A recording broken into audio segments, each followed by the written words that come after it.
Tip number 1 is about a trick that branded versus unbranded food challenges miss out. So unbranded usually means buying something with the shop's name on, and branded means buying something with an external brand on. So the unbranded is your Aldi bar of chocolate, and your branded is your Cadbury's or your Hotel Chocolat. Now, this trick isn't a supermarket versus discounter trick, and it's not something that really applies to discounters because they have very limited ranges anyway. But in the major supermarkets, there is something you need to know about their value range, the standard range, and the luxury range. There's sometimes no difference between the value range and the standard range. And let's be clear about this. So you may be seen the tip before, or someone said to you, oh, try the own brand or value brand. You might like it anyway, even if the ingredients are a bit different. You don't know until you try. Totally agree. Same goes for things like lower price makeup or own brand household items. So what this is about is when some of these products are exactly the same in the value and standard ranges. So the contents is the same, but they're listed with 2 different prices in the same building, just because one product has got the value brand imagery on the packaging. And when we have a certain idea about status and that we can afford to buy the standard range instead, because we recognise that packaging's message that it must be better, because it costs more anyway, and because we're someone who deserves better, right? What you deserve is to get what you pay for. And if the food inside is exactly the same, but you're paying more for a packet that's branded standard instead, that premium you're paying is not for the innards. You're paying for maybe some nice graphic design on the outside, you're paying for a piece of plastic you can't recycle, or some cardboard you were going to put in the recycling anyway, or you're just buying the idea that you're someone who buys the standard range.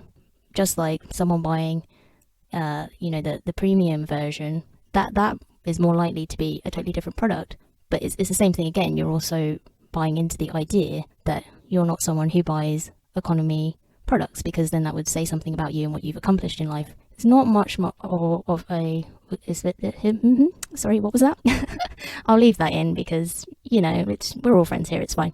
It's not much of an accomplishment to pay more just to feel good about ourselves if it's sort of smoke and mirrors. And it's not an accomplishment to give all your money away when you could have got the same thing in the value packaging for less. I'm not judging you, that's why I'm using this judgmental tone. We're all in this together. Now, this works in a few ways. So sometimes it is literally the same product, just priced differently with a different label.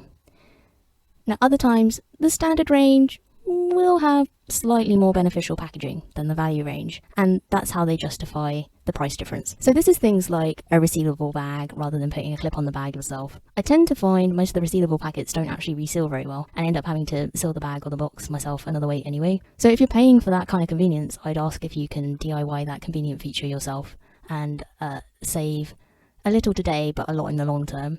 Now, to find out if a value range product is the same or similar enough to be worth the saving, you can sometimes work it out from the ingredients or the factory code on the tin or the way it's named on the back of the packaging. More on that in one of the other tips. So ignoring the pretty or not so pretty pictures and logos, if you can't see a difference in the nutritional information or the percentage of the ingredients used and the origin is the same or it's not mentioned, there's a good chance you're holding 2 of the same item, just wearing different clothes. And the other way to test this is the good old test for any kind of brand shifting, whether you're switching to shopping at a discounter or just a different grocery store. In this scenario, we're buying different brand categories from the same umbrella brand. You can do the same test, you just do your own taste test. So grab someone to help you, get them to put one of each product in a glass or a bowl, depending on what it is, without you seeing, and without being told which is which, and sample each of them, and see if you can A, tell any difference at all, and B, if you can even guess which one is which.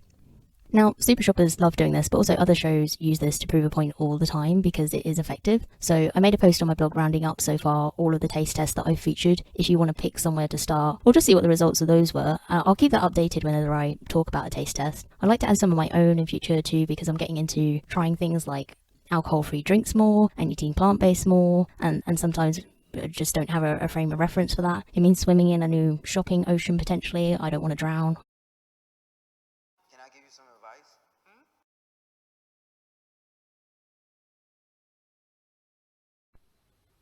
Are makeup wipes bad? Do they have any skincare benefits, or are they just a waste of money that's damaging to the environment? And how does this relate to the big picture so that we can save money across the board? This could apply to you too, boys. It's not for me to say what you remove your makeup with. Or perhaps you just like buying face wipes instead of face wash, or you rely on wet wipes generally. So on this show, Super Shoppers, they got a netball team to test 2 brands of face wipes. So one of the samples was Boots Essentials, which were only £1, and then they tested a big brand priced, like a big cosmetics brand priced at $6.99, and that's quite a difference, right? So the team preferred the £1 wipes. This proves a common point that we should try value ranges, whatever it is we're buying, because you might not be able to tell the difference versus the premium version, or you might even just prefer the value version. Now, some people in this scenario would just be attracted to a higher price point and assume that it's a better quality product. If we use the example I used before of examining whether you're actually getting a different feature for the price, or if you're just paying a £6 markup for a packet that's going in the bin, the big brand wipes also marketed their antioxidant properties. I mean, antioxidants are good, right? Are they? I don't know. But if you take that a step further, so what does that actually mean in skincare? So dermatologist Dr. Sweterai said it's impossible to judge the benefit of the antioxidants without knowing the concentration of the antioxidant used and how much that is left on your skin. Now, it might be that the big brand wipes do use a high concentration that stays behind.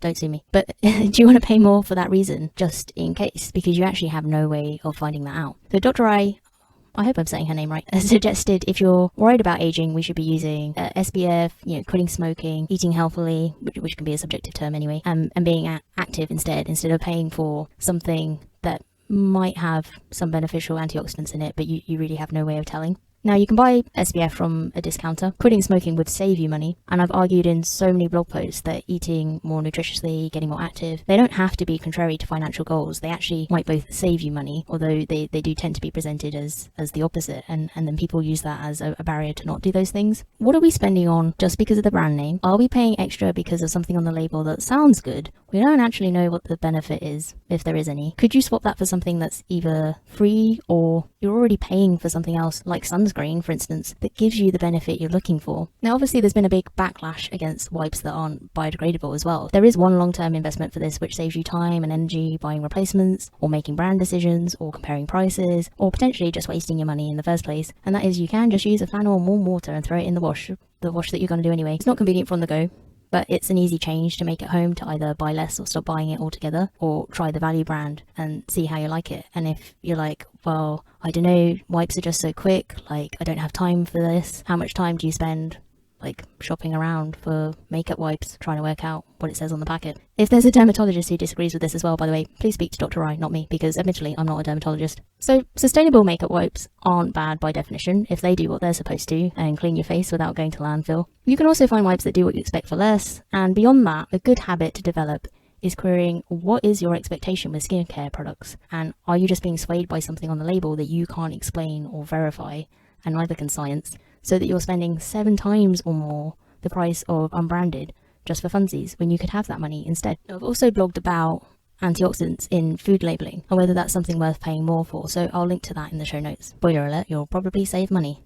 And I'm pretty sure I've got more than one blog post too that explores this idea deeper as far as what do skincare claims actually mean, and should we pay more for certain wording on our potions and lotions, whether we're dudes or dudettes or somewhere in between. Spoiler alert, you're probably going to save money.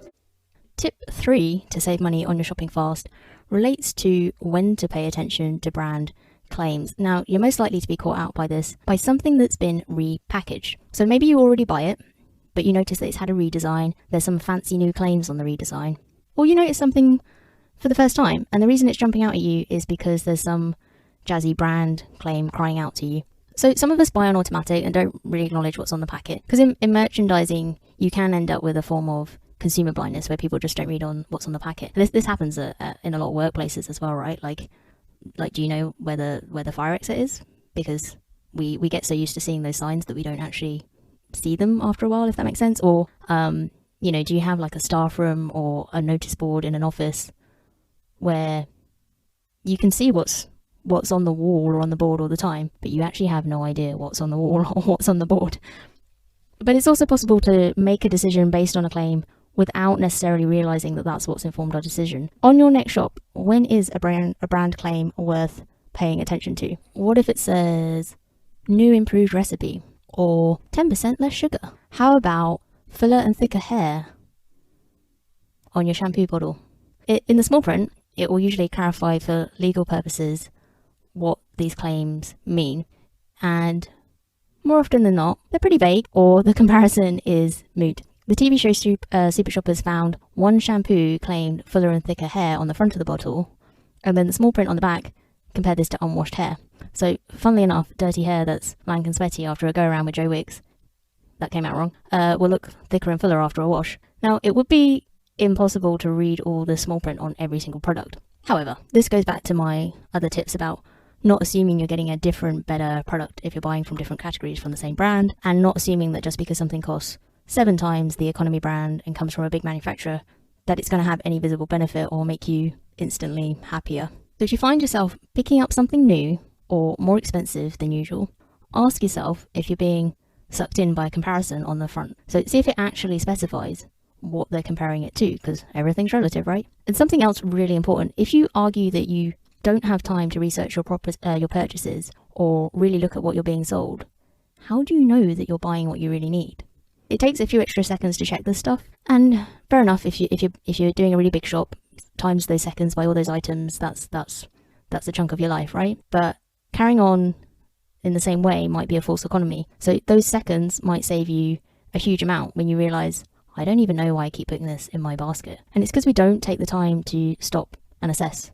It's quicker just to check out so that we can go back to work, earn some more money, because we need that money for the next time that we shop, or do we? Perhaps we'd have less urgency if we weren't kind of stuck on a hamster wheel of overspending because we're too busy to check what we're buying, because we need to pay to get back to work so that we can pay for the stuff we're too busy to check whether it's value for money or not. And if that sounds like a hot mess, that's because it is.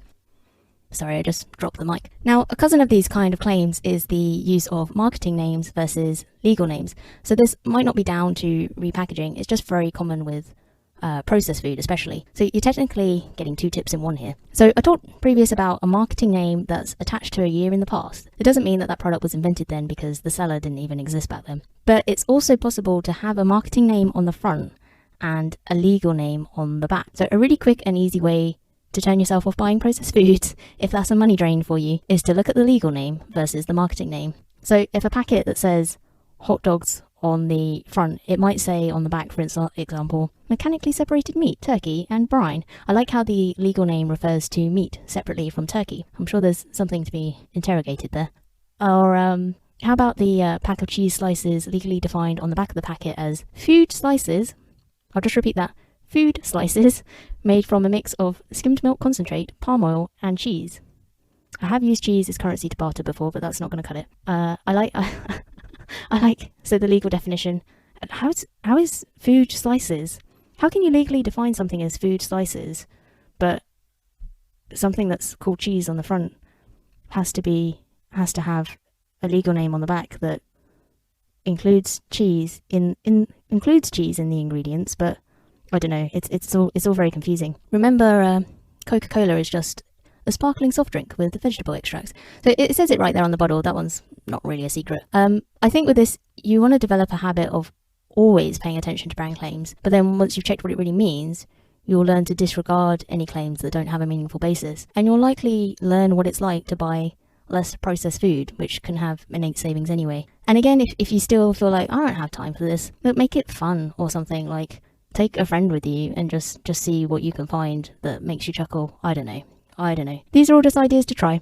Now, this came up in my blog post on Series 3 of Super Shoppers, where they were saying baby food that's labelled on the front as implying you're buying something meat or fish-based with a bit of veggies will then have a legal name on the back that clarifies that the meat or the fish is actually like the demoted ingredient. What I would say has changed about that since filming is that veganism has grown so much in popularity, or become so vocal maybe, that actually some parents would maybe be happier with the legal name and thinking that they're buying something that's mostly vegetables, especially when we're supposed to be eating at least 5 a day and the majority of our portions are meant to be vegetables anyway. But obviously if you're skipping meat out of principle, then something either has meat or it doesn't. If you're hoping to eat less meat to save money, buying branded baby food isn't going to help you there. Although you could definitely save money by going plant-based, mainly if you buy as much of your shop raw as possible. If something's vegan and it needs a legal name on the back to clarify what it is versus the name on the front, you can also assume that that's less cost effective than making something similar yourself, that I would hope doesn't need clarifying to anyone in your household. It depends on what you like in the kitchen. I mean, I get by cooking from scratch. I've only melted 1 piece of plastic on the hob this year, and that serves me right for buying something in plastic. To the dungeon with me. I think new food and drink products are fascinating. I really enjoy going to the Free From show every year in London, and I definitely recommend that if you want like a free day out. I think as long as you register in advance, you can get tickets for free. And it's an opportunity to talk to brands of all age and sizes and try new things that might not even be in the shops yet. And they normally have like a vegetarian vegan show on at the same time. And part of my fascination is in seeing some of the claims that you'll see being made by new brands who aren't there the year after and who vanish because they built their brand on a house of sand. So it's usually like some kind of pseudoscience or health fad that panned out because there was no evidence for it. And some of the pricing is also fascinating. Our ability to make food very complicated so that it requires a complex legal name on the back of the packet. That's also fascinating. I'm going to take a 90-degree turn with the business application for yourself with this one, because aside from saying terms and conditions are great, you should definitely have those. If you need to put small print somewhere that explains your non-existent comparison, like, who are you really helping?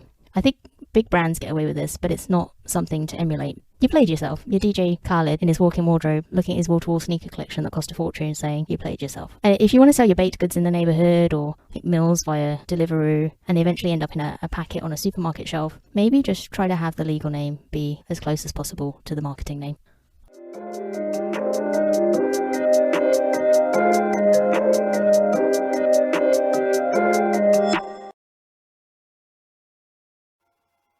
You're good? Good. How are you good? You turning me down?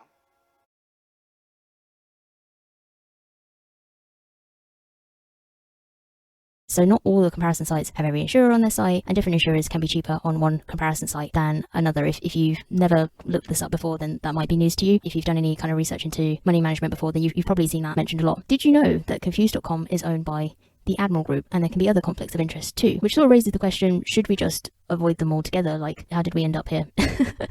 Do we need comparison sites? I think it's an all or nothing scenario. I do still think that we should use them. However, if you only check one site, you likely won't find the biggest saving in case that site misses off certain insurers. And even if you find a quote cheapest that you like, it might be even cheaper on the next comparison site. And the only way to be certain you're getting the cheapest quote is to check all of the sites and check Aviva and Direct Line directly, since they're not on comparison sites. And for most of this is going to take a good hour. Let's just be honest, it's a time exchange, isn't it? So the savings can be huge though, hundreds of pounds for some people. If it's more than your hourly rate after tax, for example, it's not a waste of an hour. But also, you might want to think in future about generating income in ways that don't involve an hourly wage. More on that another time.